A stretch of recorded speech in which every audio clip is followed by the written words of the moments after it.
안녕하세요. 함께 독서하는 은희쌤입니다. 오늘은 총균세 1부 3장 유럽이 세계를 정복한 힘의 원천 함께 하겠습니다. 근대사에 이르러 가장 규모가 컸던 인구 이동은 유럽인의 신세계 이주와 그로 인한 아메리카 원주민들의 감소였습니다. 3장에서는 피사로가 아타후알파를 생포한 사건을 통해서 유럽인들이 신세계를 식민지로 만든 직접적인 요인을 살펴봅니다. 왜 아메리카 원주민들은 유럽을 식민지로 만들지 못하고 그 반대 현상이 발생했을까요? 총균세 3장 시작하겠습니다. 근대사의 가장 큰 충돌, 아타후알파 생포 사건.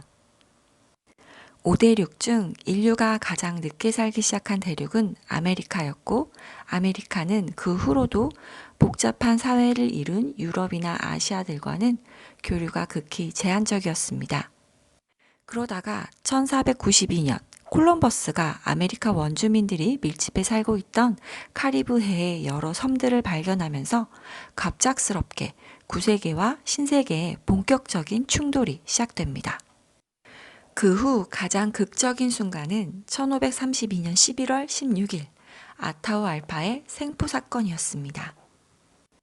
이는 유럽이 잉카 제국을 정복하는 데 결정적인 역할을 한 전투였습니다. 간단히 살펴보자면 스페인의 정복자 피사로는 168명의 병사로 8만 대군으로 둘러싸여 있던 잉카 제국의 황제 아타후알파를 생포합니다. 그 후 피사로는 아타후알파에게 인류 역사상 가장 많은 몸값을 받았지만 결국 생포한 지 8개월 만에 아타후알파는 처형됩니다. 아타후알파 생포 사건은 세계사를 들여다볼 수 있는 넓은 창문입니다. 왜냐하면 피사로가 아타후알파를 사로잡을 수 있게 만든 요인은 근대에서 세계 각지의 이주민과 원주민 사이에서 벌어졌던 많은 충돌 사건들을 결정지었던 본질적인 요인이기 때문입니다. 자, 유럽이 세계를 정복한 힘의 원천, 신세계를 식민지로 만들 수 있었던 직접적인 요인에 대해서 하나씩 살펴보도록 하겠습니다. 네, 세 파트로 나눠서 볼 거고요. 첫 번째, 군사기술 보겠습니다. 어째서 스페인은 원주민들을 참패시킬 수 있었을까? 카마르카 전투를 보겠습니다. 네, 앞서 말씀드렸지만 피사로에게는 168명의 병사가 있었고 아타후알파에게는 8만 대군이 있었습니다. 수적으로만 보면 다윗과 골리앗의 싸움인데요. 그러나 스페인 군사에게는 쇠칼을 비롯한 무기들, 갑옷, 총, 말이 있었습니다. 하지만 잉카 제국 8만 대군의 손에는 돌, 청동기, 나무곤봉, 갈고리 막대, 손도끼, 물매들이 들려 있었습니다. 그래서 168명의 스페인 병사는 500배에 달하는 아메리카 원주민 대군을 격파하고 이 수천 명을 죽이면서도 단 한 명도 전사하지 않았다고 합니다. 아타후알파가 생포되었다가 처형된 후에도 피사로는 잉카의 수도 쿠스코로 전진하는 동안 4차례 전투를 치렀고요.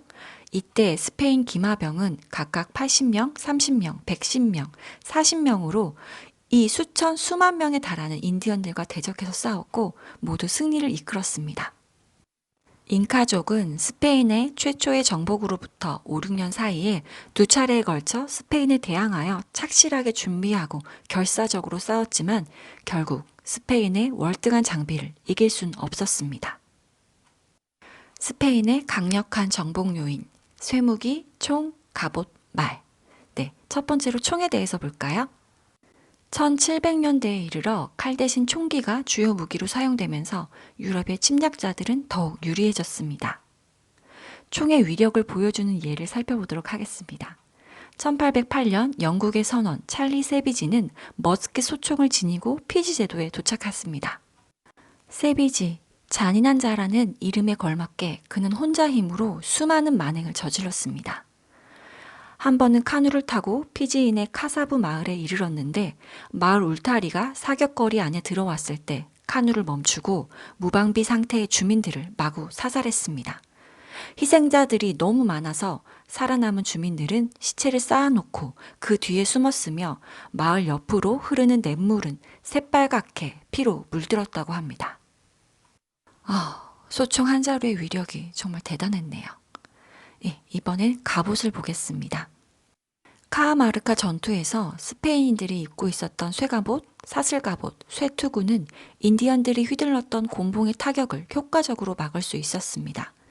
반면 인디언들의 퀄트식 갑옷은 쇠무기 앞에서는 무용지물이었죠. 그리고 스페인 병사에게는 말이 있었습니다. 네, 말 때문에 전쟁 양상이 바뀌기 시작한 것은 BC 4000년경이었고요. 그때부터 말이 가축화되었다고 합니다. 카하마르카 전투에서 말은 인디언 파수꾼들이 아군에게 도착하기도 전에 이를 차단시켰고 도망치는 인디언들에게 금세 쫓아가서 이를 차단했고 말이 돌진하면서 엄청난 충격으로 공격을 할 수 있었기 때문에 인디언 보병들을 무력화시켰습니다.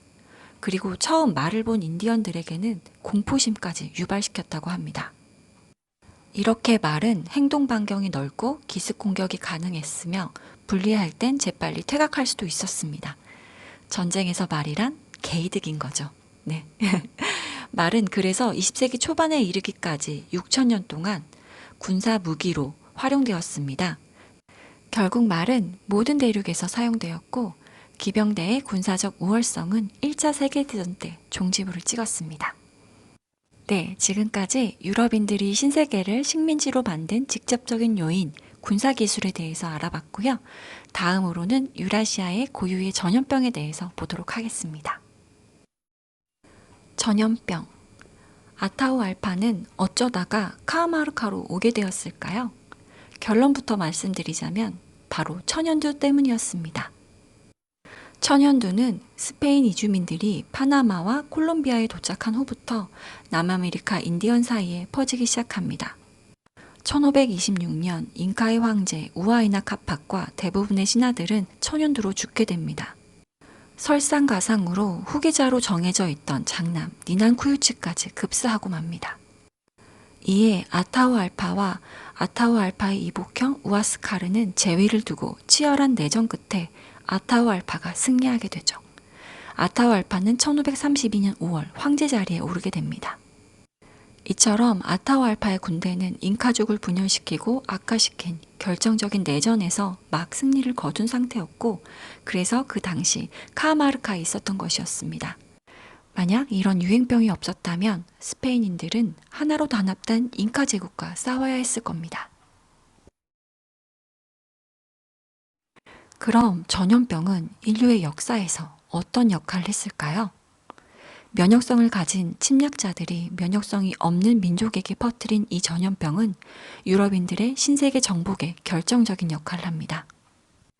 유럽인이 가져온 각종 전염병은 남북 아메리카 전역으로 빠르게 퍼져나갔고 그렇게 죽어간 아메리카 원주민의 수는 콜럼버스 이전 인구의 95% 수준으로 추정됩니다. 유럽 고유의 전염병, 천연두, 홍역, 인플루엔자, 발진티푸스, 흑사병은 다른 대륙의 많은 민족들을 몰살시켰습니다. 1520년 천연두가 유행하는 바람에 아즈텍의 황제 쿠이틀라우악은 사망했습니다. 1492년에서 1600년대 말까지 북아메리카에서 인구가 가장 많고 조직화되었던 미시시피 강 유역의 추장사회를 몰락시켰습니다. 1713년 유행한 천연두는 남아프리카 공화국의 원주민이었던 산족을 전멸시키는데 가장 큰 요인으로 작용했습니다. 1788년 영국인들이 시드니에 처음 정착한 직후부터 유행병이 발생해서 오스트레일리아의 원주민들을 몰살시킵니다. 1806년 피지를 휩쓸었던 유행병은 유럽의 선원 몇몇이 퍼뜨린 질병이었습니다. 이처럼 유럽 고유의 전염병은 다른 대륙의 많은 민족들을 몰살시켰고 유럽인들의 신대륙 정복에 결정적인 역할을 합니다. 반면 전염병은 유럽인의 팽창을 방해한 큰 장애물 역할을 하기도 했는데요. 열대 아프리카, 인도, 동남아시아, 뉴기니 등지의 말라리아, 황열병을 비롯한 각종 질병들은 유럽인들이 열대지방으로 이주하는 데 가장 큰 장애물이 되었습니다. 네, 지금까지 유럽이 세계를 정복한 힘의 원천, 유럽인들이 신세계를 식민지로 만든 직접적인 요인, 전염병에 대해서 살펴봤습니다. 이제 유럽인의 해양기술, 정치조직, 문자에 대해서 보도록 하겠습니다. 해양기술, 중앙집권적 정치조직, 그리고 문자. 어째서 아타후알파는 스페인을 정복하려 하지 않았을까요? 피사로는 유럽의 해양기술 덕분에 카하마르카에 올 수 있었습니다. 대서양, 태평양을 건너서 페루까지 오게 된 거죠. 하지만 잉카 제국은 배가 없었습니다. 네, 해양기술이 없었기 때문에 유럽으로 진출할 수 없었겠죠. 그리고 스페인의 정치 조직은 중앙 집권적이었습니다.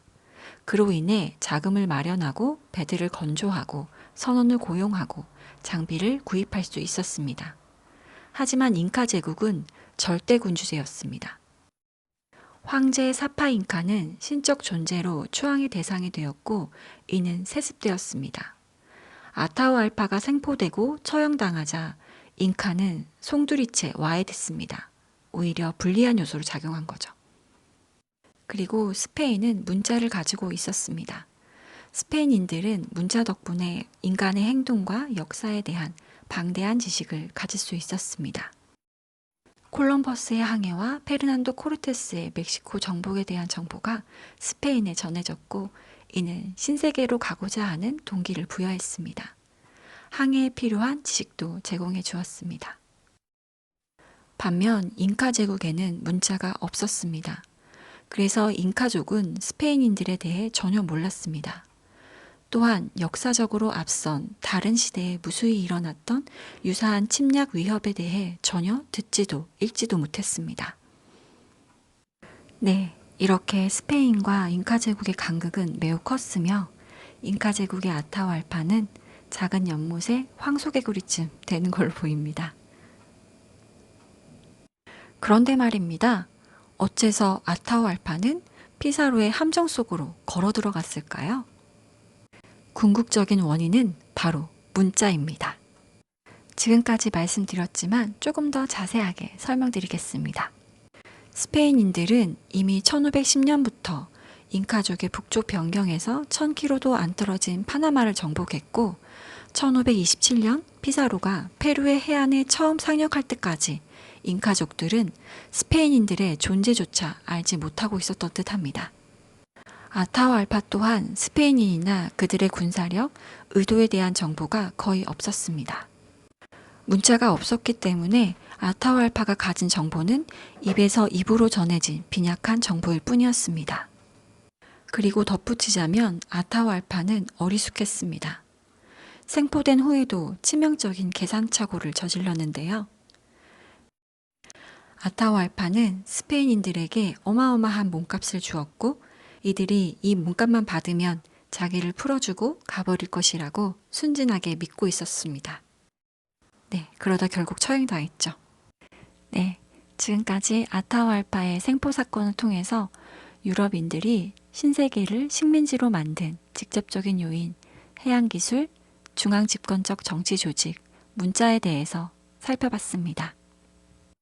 아타후알파 생포 사건은 세계사를 들여다보는 창문이라고 말씀드렸는데요. 그럼 마지막으로 3장 유럽이 세계를 정복한 힘의 원천에 대해서 정리해 보겠습니다. 이상과 같이 피사로가 아타후알파를 생포한 사건은 유럽인들이 신세계를 식민지로 만들게 된 직접적 요인을 보여줍니다.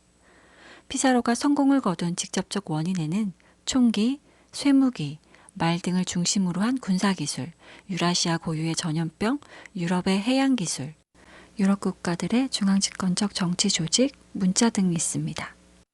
이 책의 제목인 총, 균, 쇠는 그러한 직접적 요인들을 함축하고 있습니다. 이 요인들 덕분에 근대의 유럽인들이 다른 대륙들을 정복할 수 있었던 것입니다. 그런데 말입니다. 어째서 그와 같은 직접적 이점들이 신세계보다 유럽에 더 편중되었을까요? 어째서 잉카족은 총과 쇠칼을 발명하지 못했을까요?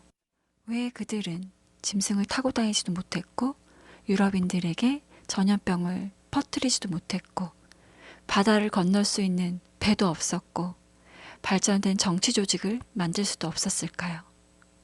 왜 그들은 수천 년에 걸쳐 기록된 역사로부터 경험을 얻지도 못했을까요?